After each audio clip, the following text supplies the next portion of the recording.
everyone. So today we're going to talk about the three areas that addiction hits families hardest. The first area is emotionally and physically. Families often suffer from emotional distress when they're watching their loved ones self-destruct.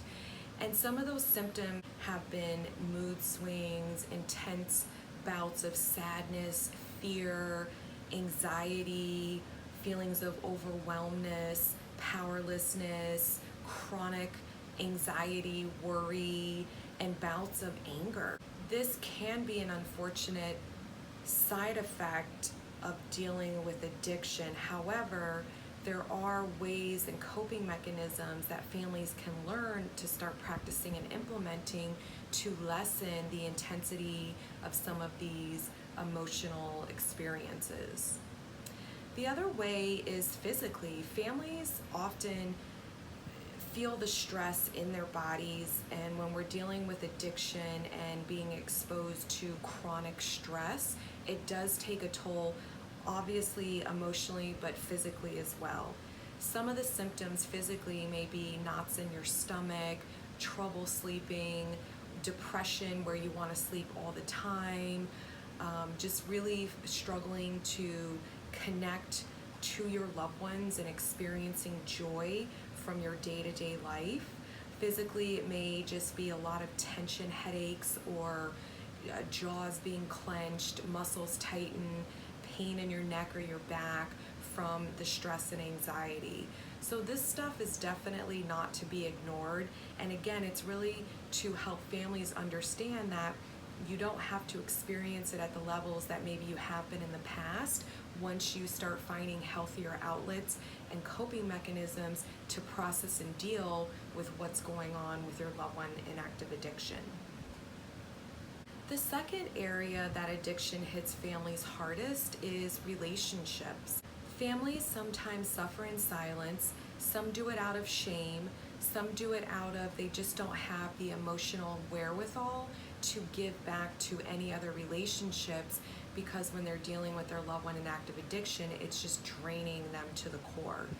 A lot of times families may isolate from family gatherings because they don't want to talk about what's going on with their loved one, or again, just embarrassment by it, or just don't have the energy. It can affect friendships. They don't want to feel judged, or maybe families feel shame because the choices that their loved one is making. So families unfortunately end up suffering in silence, and they isolate themselves, and that is not good in the sense that that just fans and fuels the pain of what the families are going through.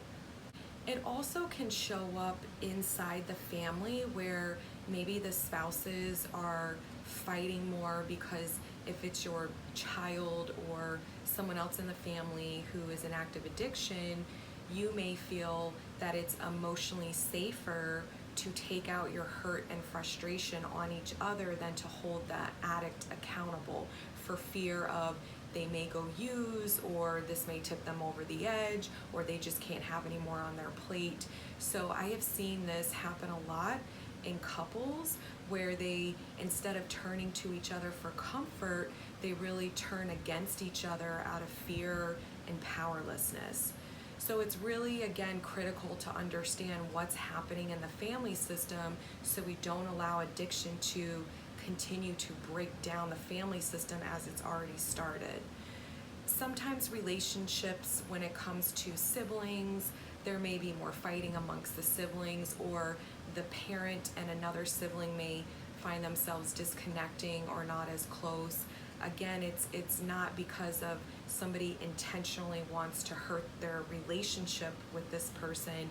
It's really more about self-preservation, that emotionally I just can't give any more than I already am, because the person in active addiction takes up all the resources.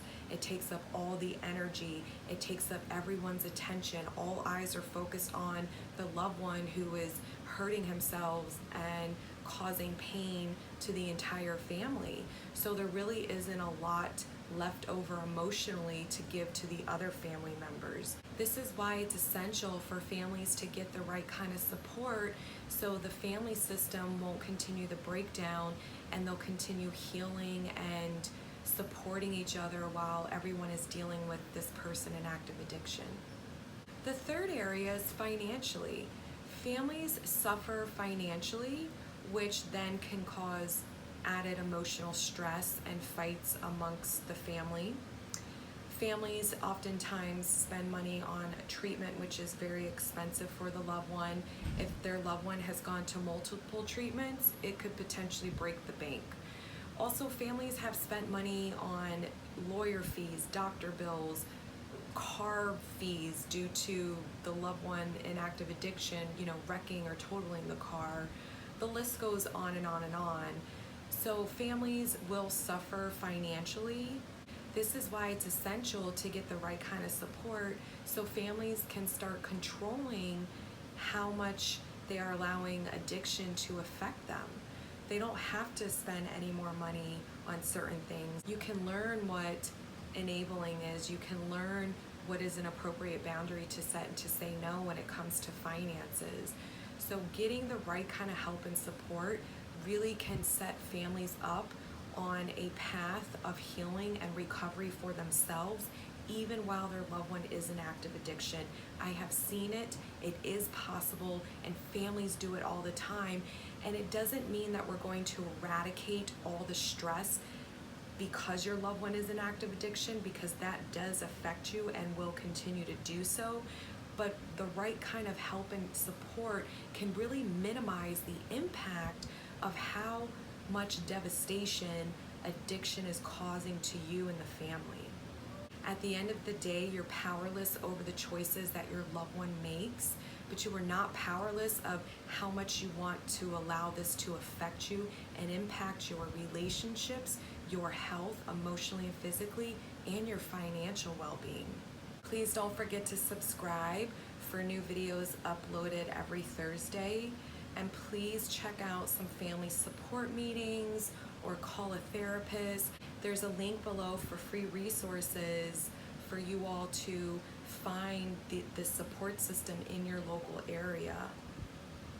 And if you subscribe to my mailing list, then families will receive a once-a-week email giving some more valuable tips and effective strategies to help support you all.